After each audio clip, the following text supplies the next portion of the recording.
بۆچی کۆکە لە شەواندا خراپتر دەبێت؟ زۆر کەس لە کاتی توشبوون بە پەتا و هەڵامەت کە کۆکەی لەگەڵدا بێ ئەزموونی ئەوەیان کردووە کە بە ڕۆژدۆخی تەندروستیان باشترە، بەڵام لە شەواندا خراپتر بوون. تەنانەت هەندێک کەس لەبەر کۆکە خەوی لێ ناکەوێت کە ئەمەش پەیوەندی بە کۆمەڵێک هۆکارەوە هەیە. لە شەواندا کۆمەڵک گۆڕانکاری جەستەیی ڕوودەدا، لەوانەش زیادبوونی چالاکی کۆندامی بەرگری، گۆڕانکاری لە دەردانی هۆرمۆنەکان کە پێکەوە لەگەڵ هۆکارەکانی هێزی کێشکردن و شوێنی جەستە لە کاتی پاڵکەوتن یەکدەگرن و دەبنە هۆی کۆبوونەوەی بەڵغەم لە بۆری هەوا یان زیادبوونی هەستیاری قورگ کە لە ئەنجامدا کۆکەیەکی زۆر تووشت دەبێ و خەوت تێک دەدات.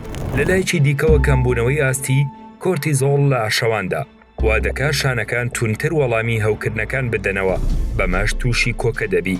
ئەو ژینگەی کە تێیدا دەخەوی بە هەمان شێوە ڕۆڵی سەرەکی هەیە لە زیادبوونی کۆکە، چونکە ئەگەری هەیە ئەو تەپوتۆزەی بەسەرەوە بن بە تایبەت بەتانی یان بەمووی ئاژەڵە ماڵیەکەتەوە هەستیاریەکەت زیاد بکە.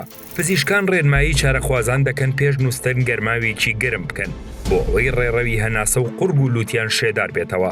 هەروەها خواردنی هەنگوین نیو کاژمێر پێش خەوتن سوودێکی زۆری دەبێت بە تایبەت بۆ منداڵان. بەرزکردنەوەی سەرینەکە لە کاتی خەوتدا یارمەتی کردنەوەی ڕێڕەوی هەناسەت دەدا و بەڵغەم لەوێدا کۆنابێتەوە. تاوات لێ بکە کۆکەت بۆ بێت بە شێوەیەکی زۆر.